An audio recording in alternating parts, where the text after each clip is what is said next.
Selamat pagi kepada segenap warga negara Indonesia, khususnya kepada generasi muda dan lebih terkhusus lagi kepada segenap mahasiswa dan mahasiswi di seluruh Indonesia. Alhamdulillah hari ini kita masih diberi kesempatan dan kesehatan yang cukup sehingga hari ini kita bisa berbincang-bincang tentang suatu hal yang merupakan bagian materi dari skim kami mengenai studium general yang sudah beberapa hari yang lalu telah kami sampaikan beberapa materi. Saudara-saudaraku, untuk kali ini yang ingin saya sampaikan adalah mengenai ekonomi. Kenapa ekonomi itu kami merasa perlu untuk kami sampaikan khususnya kepada mahasiswa dan mahasiswi di seluruh Indonesia? Karena memang ekonomi ini adalah suatu hal yang sangat penting untuk kehidupan kita. Dan kami yakin tentu bahwa mahasiswa dan mahasiswi telah mendapatkan pelajaran atau keilmuan dari kampusnya masing-masing secara teori. Nah, untuk kali ini kami ingin sedikit berkontribusi buat saudara-saudaraku, khususnya para mahasiswa dan mahasiswi di seluruh Indonesia. Ingin sedikit berkontribusi berdasarkan sedikit pengalaman yang saya alami di lapangan dan sedikit pengetahuan yang saya ketahui juga di lapangan.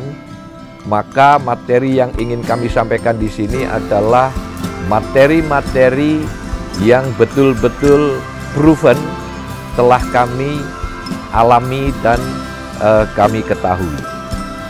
Dan dengan segala kerendahan hati, materi-materi yang kami sampaikan sama sekali tidak bermaksud menggurui, namun sekedar ingin berbagi, melengkapi atau mendampingi ilmu-ilmu yang telah Anda peroleh secara formal di kampus Anda masing-masing. Jadi untuk pagi ini atau untuk kali ini kami ingin menyampaikan sebuah materi yang berjudul ekonomi.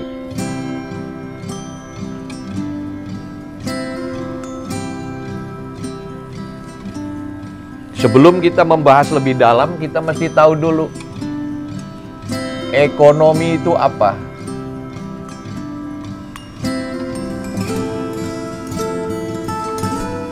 Secara definisi dan juga secara pemahaman umum, ekonomi adalah sebuah kegiatan manusia dengan segala aspeknya dalam rangka memenuhi kebutuhan hidupnya. Jadi, ekonomi adalah sebuah kegiatan untuk memenuhi kebutuhan hidup. Kita kenal bahwa kebutuhan hidup yang paling mendasar bagi manusia itu sekitar bagian besarnya ada 6, yaitu sandang, pangan, papan atau perumahan, pendidikan, kesehatan, dan kendaraan.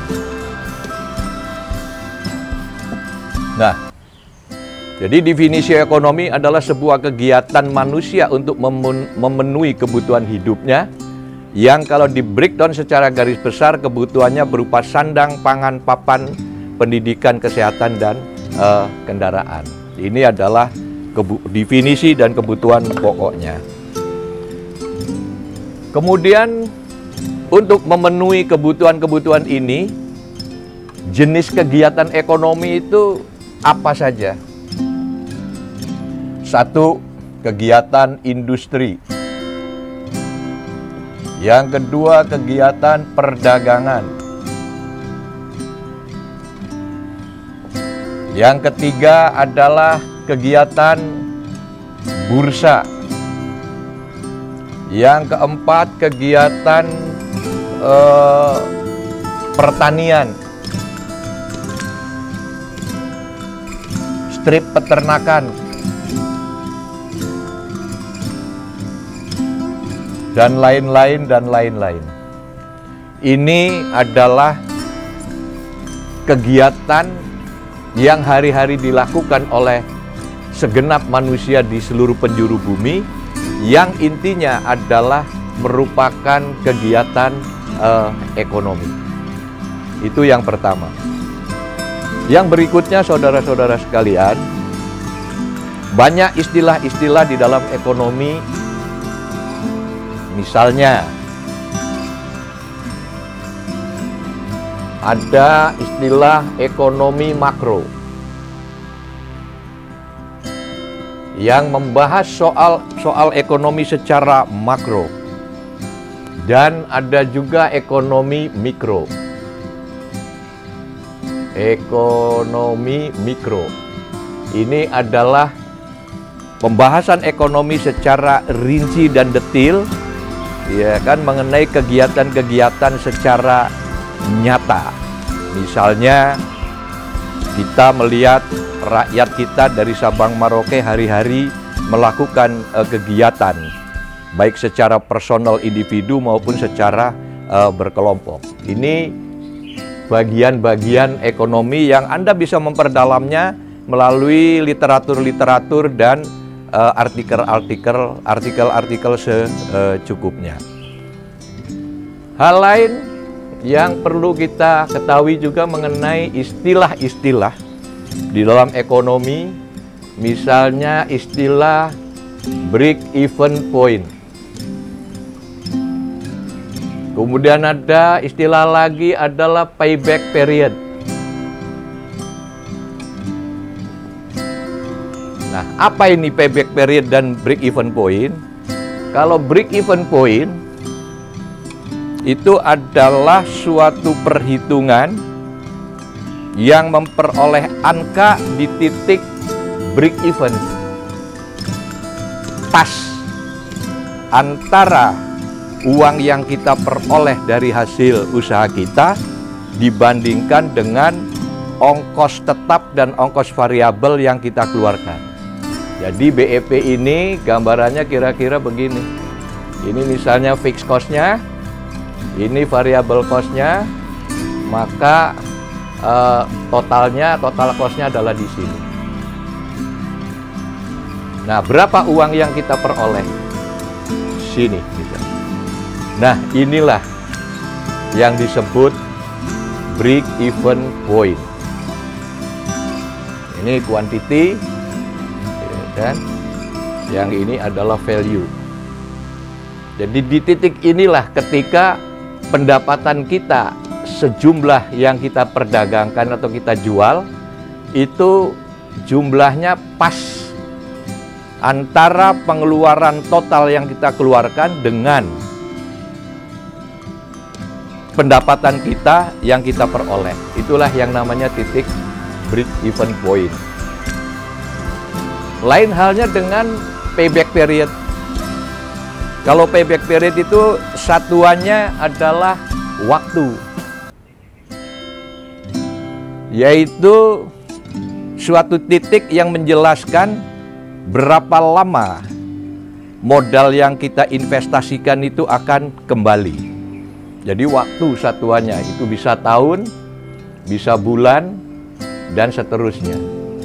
Tapi kalau break-even point, berapa jumlah yang harus kita jual supaya antara pendapatan yang kita peroleh dan pengeluaran yang kita keluarkan itu ketemu di satu titik. Misalnya saya dengan fixed cost-nya sekian, variable cost-nya sekian, maka total cost-nya adalah 100 juta per bulan. Maka omsetnya pun minimal harus 100 juta per bulan dengan cara menjual 50 unit. Nah, maka titik break even point-nya itu adalah itu. Ketemunya antara uang yang kita keluarkan dengan uang yang kita terima. Itu namanya break even point. Sekali lagi, kalau payback period satuannya waktu. Ketika kita mengeluarkan investasi sebesar 1 miliar misalnya, terus dengan keuntungan bersih 200 juta per bulan, maka payback periodnya itu adalah 1 miliar dibagi 200 juta alias 5. Kalau keuntungannya 200 juta per bulan berarti 5 bulan udah balik. Kalau keuntungannya 200 juta per tahun berarti 5 tahun lah. Itu yang disebut payback period. Kenapa saya perlu mengasih contoh mengenai break even point dan payback period? Beberapa bulan yang lalu saya menemukan sesuatu yang sangat ganjil. Yang konon dia itu adalah seorang doktor ekonomi dari sebuah perguruan tinggi yang populer. Tapi bicara soal break even point dan payback period itu sangat tidak paham dan boleh saya katakan gagal paham.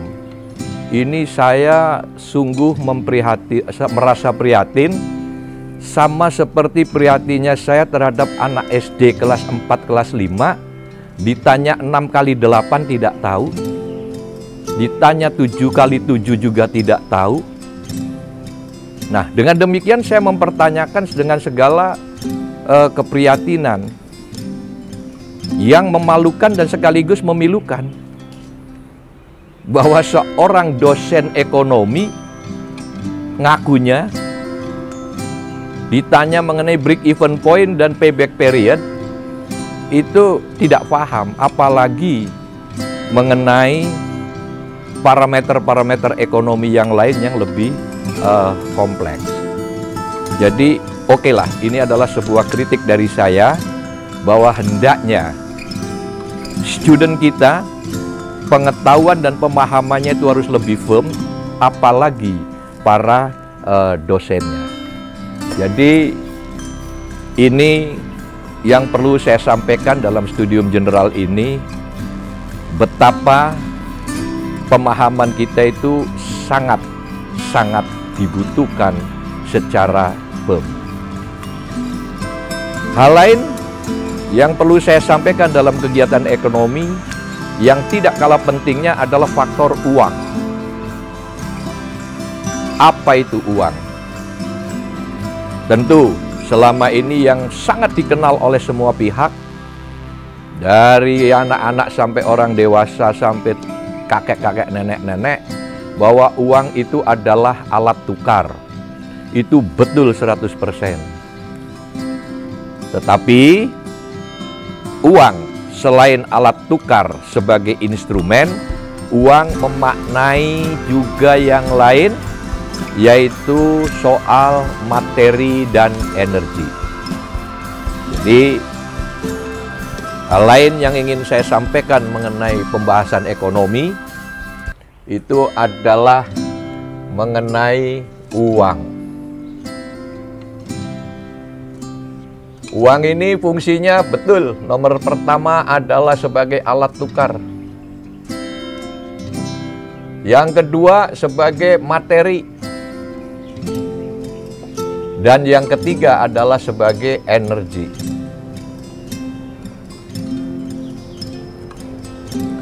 Hari-hari yang kita pergunakan, lembaran mau koin, inilah uang sebagai alat tukar transaksi, jual beli, dan lain sebagainya. Nah, fungsi atau status yang kedua dari uang adalah materi. Ketika Anda punya gepokan uang, kemudian disimpan di bawah bantal atau di bawah kasur, maka uang itu diam, dan itulah uang sebagai materi. Nah, yang ketiga, saya ingin menyampaikan soal uang yang lebih bermakna, yaitu uang sebagai energi. Apa itu penjelasan bahwa uang sebagai energi? Sebagai contoh, ini ada sebuah logam, katakan sebut saja logamnya uranium. Logam uranium ini ketika diletakkan atau digeletakkan di atas meja, maka uranium itu statusnya materi. Tetapi ketika uranium ini masuk dalam reaktor atom, di-energize, maka ini akan menimbulkan ledakan, sehingga dalam sejarah tercatat Nagasaki dan Hiroshima bisa meledak dan mendidih. Ini karena sesuatu yang di-energize. Saya ulangi, ada sebatang uranium atau segumpal, ketika ditaruh di meja, dia statusnya materi, benda. Tetapi ketika uranium itu dimasukkan dalam reaktor atom, di-energize, maka timbul suatu ledakan yang kita sebut adalah bom atom. Sehingga bisa meluluhlantakkan Hiroshima dan Nagasaki. Itu salah satu contoh. Analogi dari yang tadi saya sebutkan adalah ngomong soal uang sebagai energi. Ketika uang taruh di bantal, hanya materi. Tetapi ketika uang ini kita energize menjadi kegiatan usaha,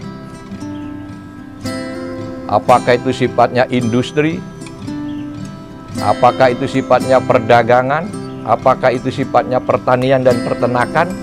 Nah, ketika inilah uang berstatus sebagai energi.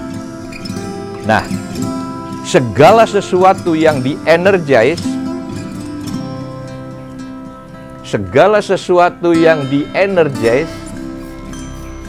energizing,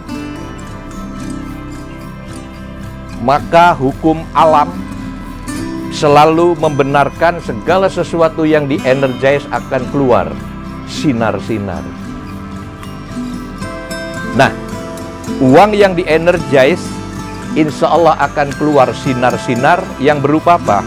Yaitu sinar-sinar kemuliaan yang akan dicatat di alam ars, yang turun laginya menjadi sebuah manfaat bagi segenap makhluk di seluruh penjuru bumi dalam bentuk terbukanya lapangan kerja,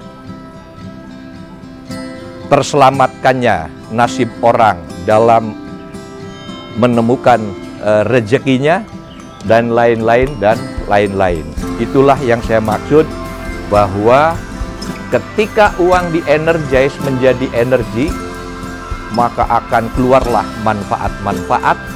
Dan orang yang mengenergize uang itulah terkategori adalah orang-orang yang bersyukur karena mengenergize apa yang ada di sekelilingnya untuk menjadi sebuah manfaat.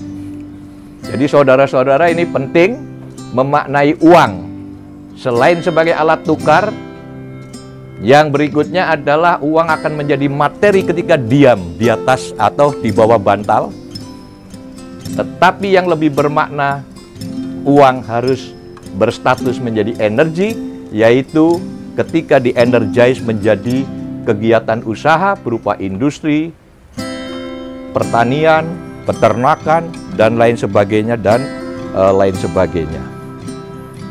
Itu saya menganggap penting bahwa uang itu harus dimaknai dari berbagai sisi. Kemudian yang berikutnya yang ingin juga saya sampaikan di sini, kita hari-hari ribut soal hutang luar negeri. Wah, ini masuk ekonomi makro. Ini saya hapus.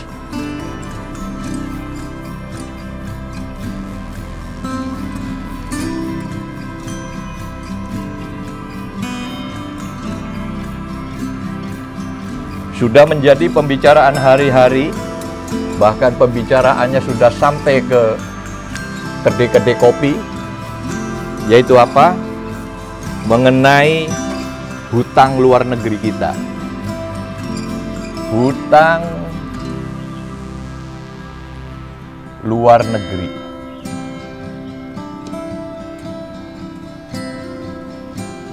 Nah, kalau kita ngomong hutang, yang pertama kita tanyakan adalah berapa nilainya.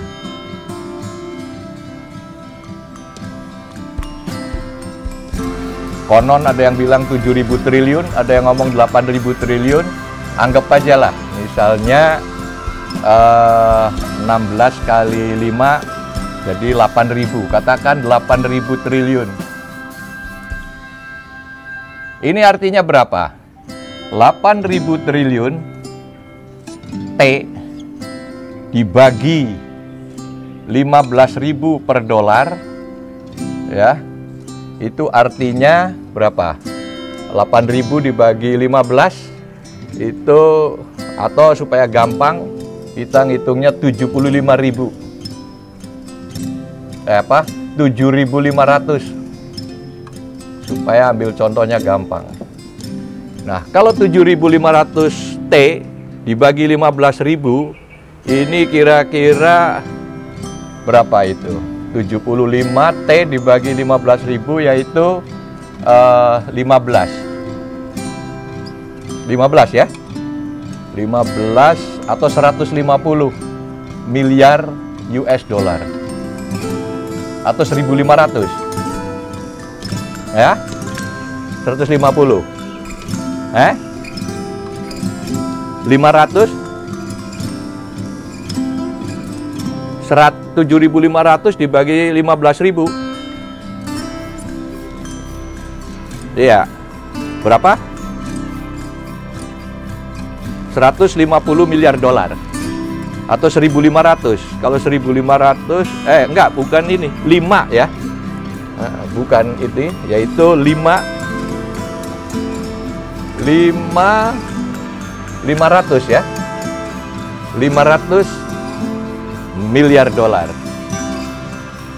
Nah, 500 miliar dolar ini bagaimana cara membayarnya? Salah satu yang sering kami usulkan yaitu cara membayarnya antara lain dengan cara menanam jati. Menanam pohon jati sebanyak 1 miliar batang. Sebab kalau 1 miliar batang jati nanti 30 tahun yang akan datang, per batang itu 1.000 dolar, maka kalau 1 miliar batang, itu kita akan mempunyai 1 triliun US dollar.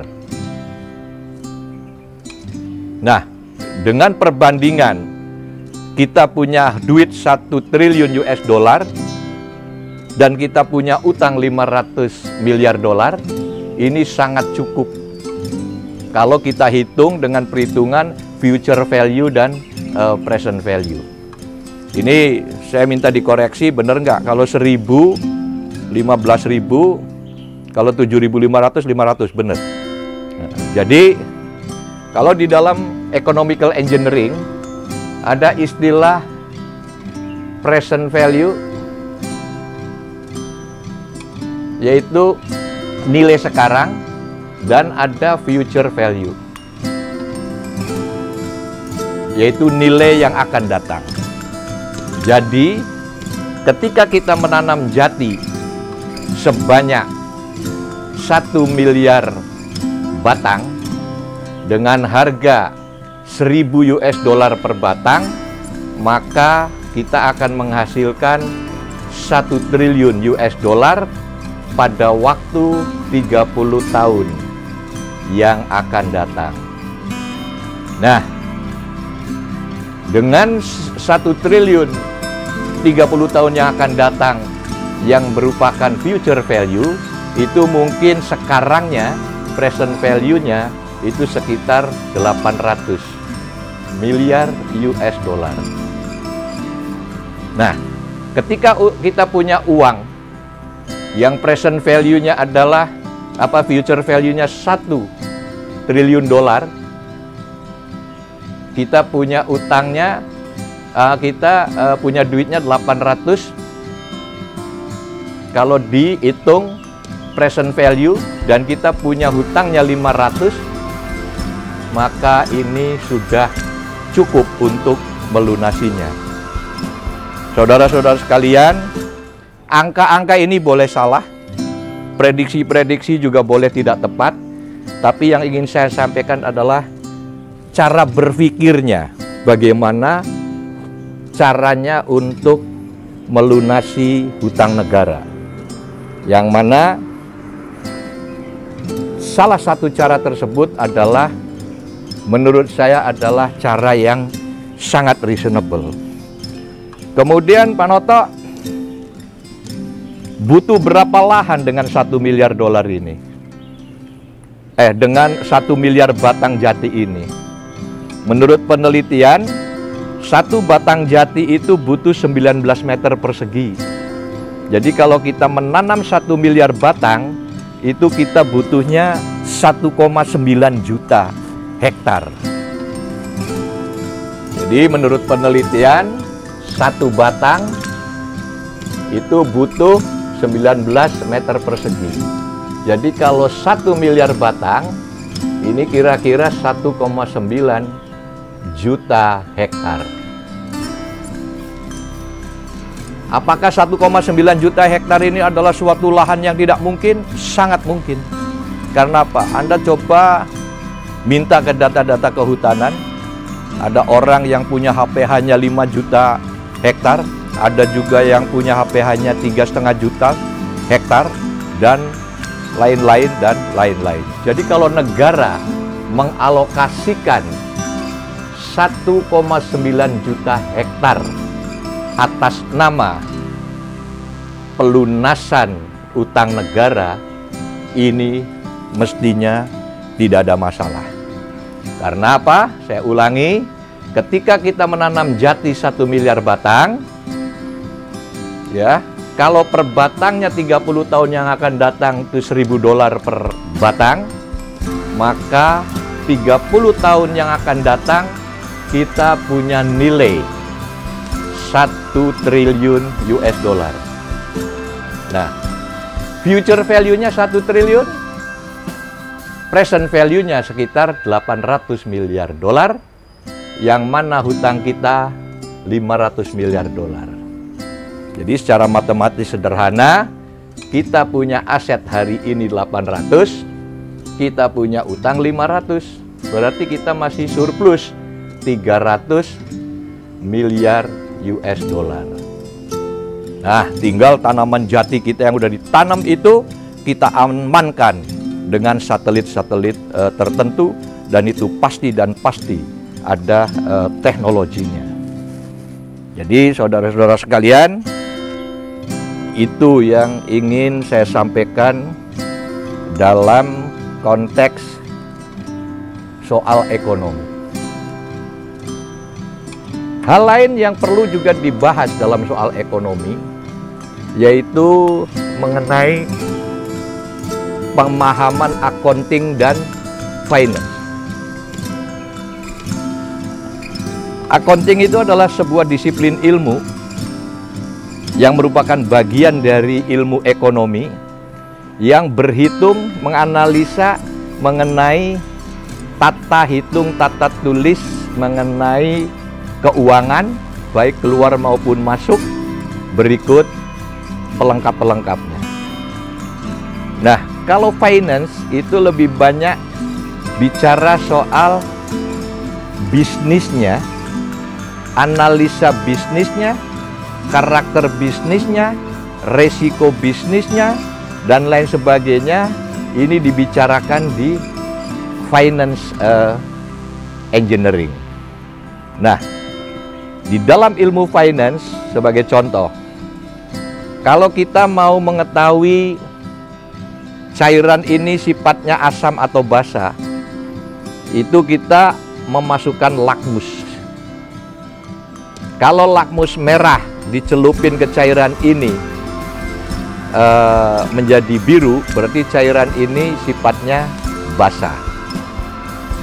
Kalau lakmus biru dicelupin menjadi merah, cairan ini berarti asam.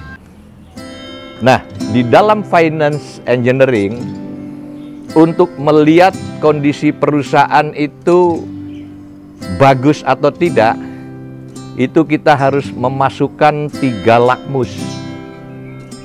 Perusahaan itu bagus atau tidak. Istilah saya adalah lakmus, karena 3 alat tester inilah yang akan menjadi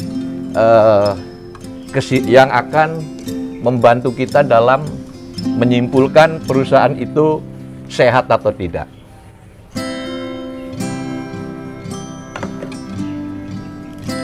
Jadi istilah saya supaya gampang diingat, lakmus finance.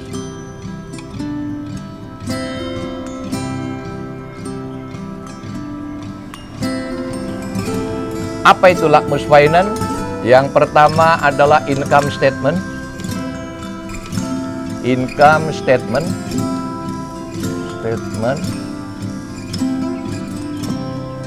Yaitu kita mengetahui apakah perusahaan ini laba atau rugi. Getting profit or not. Ini dari income statement. Lakmus yang kedua adalah mengenai cash flow.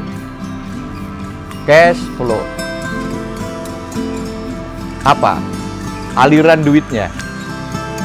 Ada bisnis yang untungnya besar, tapi cash flow-nya lambat.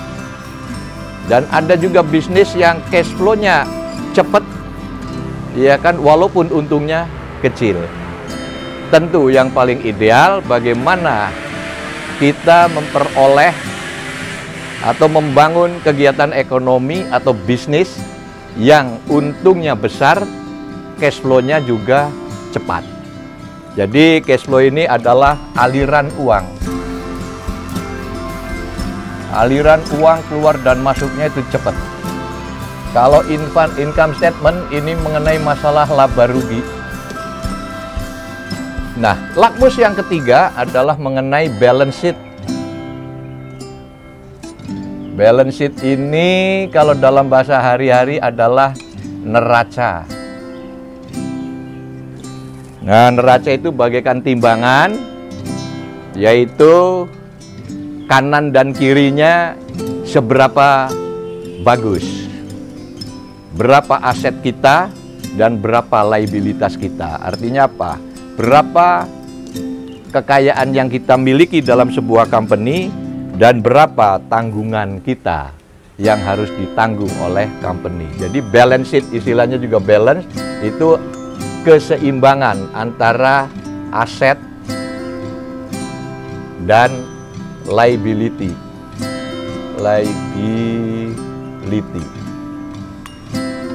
Ini penting. Jadi saudara-saudara sekalian, kalau kita mau memotret atau mengecek perusahaan kita itu sehat atau tidak, cukup dengan 3 lakmus yang utama ini. Pertama, cek laba ruginya. Lakmus yang kedua untuk ngecek bagaimana aliran uang keluar masuknya.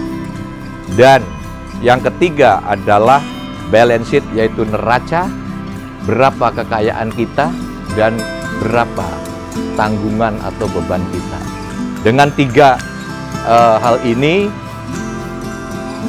makanya di dalam skala negara pun ada yang namanya neraca perdagangan dan lain sebagainya yang sejenis.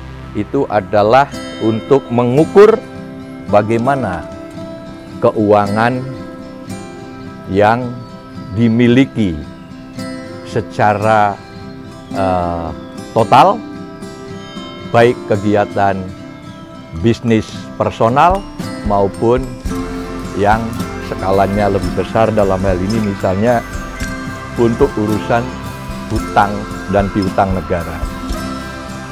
Jadi itu materi-materi yang bisa saya sampaikan dalam ekonomi. Dan ada tambahan lagi yang tidak kalah pentingnya, Di dalam ekonomi kita sering kenal ada surat utang negara. Artinya negara punya utang kepada rakyatnya seperti saham-saham begitu yang dijual. Apa yang disebut SUN gitu, surat utang negara. Kemudian ada kegiatan keuangan juga yang namanya bursa efek. Yang dulu disebutnya Bursa Efek Jakarta kalau nggak salah. Sekarang itu disebutnya Bursa Efek Indonesia. Itu adalah suatu kegiatan ekonomi dalam konteks finance engineering, yaitu uang yang dikonversi menjadi saham-saham, lembaran-lembaran berharga, dan lain sebagainya. Jadi saudara-saudara sekalian, bahwa kami ingin membahas mengenai ekonomi di pagi ini karena ekonomi adalah merupakan salah satu komponen yang sangat primer dalam kehidupan manusia di seluruh penjuru bumi, yang definisi mutlaknya adalah sebuah kegiatan manusia dalam rangka memenuhi kebutuhan hidupnya, baik kebutuhan lahiriah maupun kebutuhan batiniah. Kenapa saya sebut juga adalah kebutuhan batiniah? Karena kebutuhan manusia itu bukan hanya kebutuhan lahiriah yang sifatnya hanya jasadiah, sandang, pangan, papan, pendidikan, kesehatan, tapi juga ada kebutuhan yang sifatnya batiniah. Misalnya apa? Kegiatan-kegiatan pemberian service. Salah satu di Jepang itu saya dengar ada satu perusahaan yang memberikan servis kepada kedua orang yang sudah kakek-kakek dan nenek-nenek yang gandrung dan rindu terhadap anak-anaknya yang sudah pada keluar dan jarang ketemu. Nah, perusahaan tersebut menawarkan dengan berpura-pura, ada si A pura-pura menjadi anaknya dia yang A aksen. Ada si B yang pura-pura menjadi anaknya dia yang B aksen, dan seterusnya. Dan orang yang dilayani itu merasa puas, dan dengan kepuasan itu kakek-kakek dan nenek-nenek yang ditinggal oleh putra-putrinya itu mau memberikan jasa, iya kan, dengan harga tertentu. Itu artinya apa? Saya ingin mengasih contoh bahwa kebutuhan hidup manusia itu bukan hanya kehidupan konsumsi-konsumsi yang sifatnya lahiriah, tetapi juga ada kebutuhan-kebutuhan yang batiniah. Saya kira itu yang bisa saya sampaikan dalam konteks ekonomi. Tentu kalau kita bicara ekonomi, karena sesuatu kegiatan manusia yang sangat kompleks dan complicated, tidak cukup dibahas dalam setengah jam atau 1 jam. Makanya saya tadi awali bahwa apa yang saya sampaikan mengenai ekonomi khususnya, ini hanya merupakan pendamping atau pelengkap kepada saudara-saudara yang telah mendapatkan ilmu-ilmu ekonomi secara formal di kampusnya masing-masing. Saya kira itu yang bisa saya sampaikan mengenai judul ekonomi dalam skim berbagi makna studium general online, yang mudah-mudahan dalam kesempatan lain, baik ketemu secara fisik atau bertemu secara medsos, kita bisa berkomunikasi lebih lanjut. Oleh karena itu saya sarankan kepada segenap warga negara Indonesia, khususnya muda-mudi, terkhusus lagi mahasiswa dan mahasiswi yang baru keluar dari kampus alias habis diwisuda, saya menyarankan untuk menyimak YouTube Berbagi Makna 7 ini dalam konteks studium general, yang akan kami tayangkan setiap minggu malam alias malam Senin. Saya kira itu, saudara-saudara, semoga apa yang kami paparkan dalam waktu yang singkat, dengan materi yang singkat, bisa sedikit membekali Anda dalam berjuang, menempuh hidup di dunia masyarakat yang nyata. Demikian, sekali lagi semoga bermanfaat. Terima kasih.